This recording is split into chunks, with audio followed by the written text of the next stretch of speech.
दोस्तों, एक बार फिर से हाजिर हूँ मैं एक और कमाल की मूवी के साथ, जिसमें एक बेगुनाह लड़की को जेल में डाल दिया जाता है और वहाँ के जेलर से लेकर कैदियों तक सब उसका नाजायज फायदा उठाते हैं।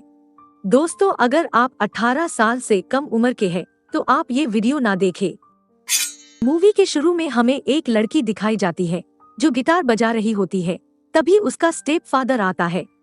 पहले तो वो उसे पीटता है और बाद में वो उसके साथ जबरदस्ती करता है। एना उससे बचने के लिए उसे धक्का देती है, जिससे वो किसी धारदार चीज से टकराता है और उसका गला कट जाता है, जिससे वो मर जाता है। अब इस एक्सीडेंट के बाद एना को पुलिस गिरफ्तार कर लेती है। अगले दिन उसे कोर्ट में ले जाया जाता है, जहां वो अपने फेवर में बोलती है कि वो बस एक एक्सीडेंट था और वो अपना बचाव कर रही थी, क्योंकि उसका फादर यानी कि रॉबर्ट उसके साथ जबरदस्ती कर रहा था। एना की माँ भी वहाँ कोर्ट में मौजूद थी और वो एना के अगेंस्ट बोलती है। वो बोलती है कि रॉबर्ट एक अच्छा इंसान था और एना जो भी बोल रही है वो सब झूठ है। इसके बाद कोर्ट में एना को 4 साल की सजा सुनाई जाती है और उसे जेल भेज दिया जाता है। उस जेल में कैदी 2 ग्रुप में बटे हुए थे, व्हाइट ग्रुप और प्ले ग्रुप। व्हाइट ग्रुप के लीडर का नाम कोरी था और प्ले ग्रुप के लीडर का नाम जोई था। इस जेल के जेलर का नाम फ्रैंक था और वो सबको इस जेल के रूल समझाकर वहाँ से चला जाता है। जेल में एना को एक लड़की जीनी के साथ रखा जाता है, जो ज्यादा बात नहीं करती है और ज्यादातर अकेले ही रहती है, लेकिन एना को देखते ही वो उसकी तरफ अट्रैक्ट हो जाती है।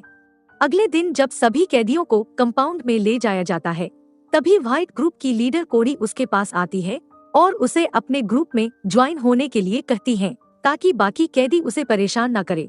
पर एना उसे मना कर देती, लेकिन कोरी कहती है कि ऐसा नहीं चलेगा, ये जेल वैसी नहीं है जैसा तुम सोच रही हो। वो कहती है कि तुम्हें किसी एक ग्रुप को चुनना होगा, वरना वो इस जगह ज्यादा दिन नहीं टिक पाएगी। कोरी के समझाने के बाद भी एना कहती है कि मुझे किसी की मदद नहीं चाहिए, वो बस अकेली रहना चाहती हैं। एना के मना करने से बाकी लड़कियां कोरी की तरफ देखने लगती हैं, जिससे कोरी को गुस्सा आता है। उसे लगता है कि एना ने उसकी बात ना मानकर सबके सामने उसकी बेइज्जती की है। जिसके बाद कोरी अपनी टीम की लड़कियों के साथ मिलकर एना को बहुत मारती है। एना जब जिनी के पास आती है तो जिनी उसे हमदर्दी जताने के बहाने यहाँ वहाँ टच करती है, जिससे एना भी कंट्रोल नहीं रख पाती और उसके साथ इंटीमेट होती है। वहीं जोई की नजर भी एना पर थी। एक बार वो उसे अकेला देखकर उसके साथ छेड़खानी करने लगती हैं और अब एना समझ चुकी थी कि बिना ग्रुप ज्वाइन करे वो यहाँ नहीं रह सकती और वो कोरी के ग्रुप को ज्वाइन कर लेती हैं। कोरी एना को उससे बदला लेने के लिए उकसाती है। फिर एना जोई से जाके लड़ती है। कोरी ये सब मोबाइल से रिकॉर्ड कर रही थी। ये ड्रामा देख वहाँ पुलिस आ जाती है और एना को नेकेड करके एक रूम में बंद कर देती हैं, जहाँ बहुत ठंड थी और अंधेरा था। अगले दिन फ्रैंक कहता है कि अगर तुम वहाँ से निकलना चाहती हो तो उसे उसके साथ फिजिकल रिलेशन बनाना होगा। एना उसकी बात मान लेती है और फ्रैंक उसका फायदा उठाता है। इसके बाद एना अपने सेल में आती है तो कोरी उसे ड्रग्स देकर उसके साथ फिजिकल रिलेशन बनाती है। अगले दिन जब जोई एना से बदला लेने आती है तो वहाँ कोरी के ग्रुप की लड़कियां भी आ जाती हैं और दोनों ग्रुप के बीच फाइट हो जाती है। फ्रैंक इसके लिए एना को ही जिम्मेदार मानता है और उसे ब्लैकमेल करके वापस से उसके साथ इंटीमेट होता है। साथ ही वो ये भी कहता है कि अगली बार वो उसे माफ नहीं करेगा। एना वापस आती है और सारा गुस्सा जीनी पर निकालती है, जिससे जीनी डर जाती है और उसे खुद से दूर रहने को कहती है। और इसी बीच गलती से जीनी का होठ कट जाता है और जब गार्ड सारे कैदियों को चेक करने आते हैं तो उन्हें जीनी का कटा हुआ होठ दिख जाता है और वो एना को फिर से फ्रैंक के पास भेज देते हैं।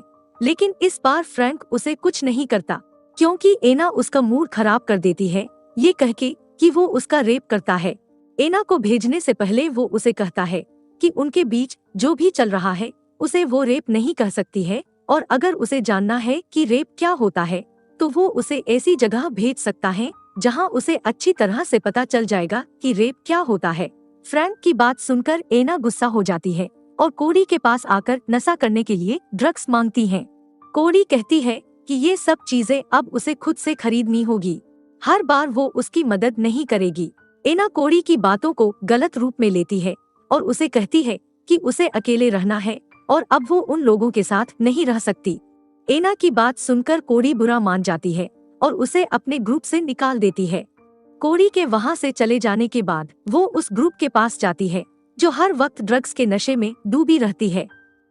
एना उनके पास जाके कहती है कि उसे भी इंजेक्शन चाहिए, जिसके बाद वो ड्रग्स के नशे में डूब जाती है। एना को इस हालत में देखकर कोरी को उसकी फिक्र होने लगती है और वो इनके पास जाकर उसे समझाने की कोशिश करती हैं, पर एना नहीं मानती। इधर दूसरे ग्रुप वाली लड़कियों को पता चल जाता है कि एना अब कोरी से अलग हो चुकी है और इसके बाद वो एना का फायदा उठाती है और उसे बहुत मारती हैं, जिसके बाद एना और भी ड्रग्स लेने लगती हैं। एक दिन जब वो ड्रग्स लेने जाती है तब कोरी वहाँ आ जाती है और अपने ग्रुप के साथ मिलकर सभी ड्रग्स लेने वाली लड़कियों को मारती है, जिसके बाद गार्ड्स को आना पड़ता है। गार्ड्स को देख के एना अपना आपा खो देती है और गार्ड को नुकसान पहुंचाकर वो खुद को मारने की कोशिश करती है। ये बात फ्रैंक के पास आती है तो उसे गुस्सा आ जाता है। वो उसे न्यूड करके फिर से उस ठंडे कमरे में बंद कर देता है और वो भी बहुत दिनों के लिए। इससे तंग आकर एना सुसाइड करने की कोशिश करती है, जिसके बाद कई दिनों तक एना को जेल के हॉस्पिटल में रखा जाता है, जहां एना के सामने और भी मरीज थे जो ड्रग्स की वजह से तड़प रही होती हैं। उन्हें देखकर एना को समझ में आ जाता है कि वो ड्रग्स लेकर कितनी बड़ी गलती कर रही थी और इसके बाद एना ड्रग्स छोड़ने का फैसला करती हैं। एना की माँ उसे जेल में मिलने आती हैं। उसकी माँ उसे कहती है कि उससे बहुत बड़ी गलती हो गई, वो उसे माफ कर दे। उन्हें कोर्ट के सामने झूठ नहीं बोलना चाहिए था, वो अपनी गलती सुधारना चाहती है। अब वो कुछ भी करके एना को जेल से बाहर निकाल कर रहेंगी। अपनी माँ से मिलकर जब एना आती है तो फ्रैंक उसे अपने ऑफिस में बुलाता है और उसे अपनी तबीयत के बारे में पूछता है।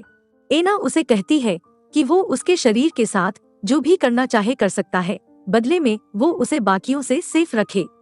एना की बात सुनकर वो उससे कहता है कि ठीक है, वो इसके बारे में सोचेगा। एना के वापस आते ही कोरी को पता चल जाता है कि एना फ्रैंक के साथ मिल चुकी है और इस बात से गुस्सा होकर कोरी एना के फेस को काट देती है, जिसके बाद एना समझ जाती है कि कोई उसकी मदद नहीं करने वाला और वो जेन के पास जाकर उसे अपने साथ हो रहे सारे गलत कामों के बारे में बता देती है। जिसके बाद जेन एना से कहती है कि वो उसकी मदद करेगी। उसकी बहन का पति गवर्नर के लिए काम करता है तो उसे अब फिक्र करने की कोई जरूरत नहीं है। जीनी से बात करने के बाद एना के मन में एक उम्मीद जग जाती है कि अब उसे इंसाफ मिलेगा, लेकिन फ्रैंक अपने कैमरे में एना और जेन को बात करते हुए देख लेता है और एक कैदी के हाथों जेन को मरवा देता है और फिर दोबारा एना का रेप करता है। जब एना अपने सेल में बैठी हुई थी तब उसे एक लेटर मिलता है जिसमें लिखा होता है कि जल्दी ही उसकी जेल की सुनवाई होने वाली है। जिसके बाद एना डिसाइड करती है कि जब ऑफिसर्स उसके बेल के टाइम इंस्पेक्शन के लिए आएंगे तो वो फ्रैंक का सच सबके सामने लाएगी और सबूत के लिए वो कोरी के पास जाती है और उससे उसका फोन मांगती है।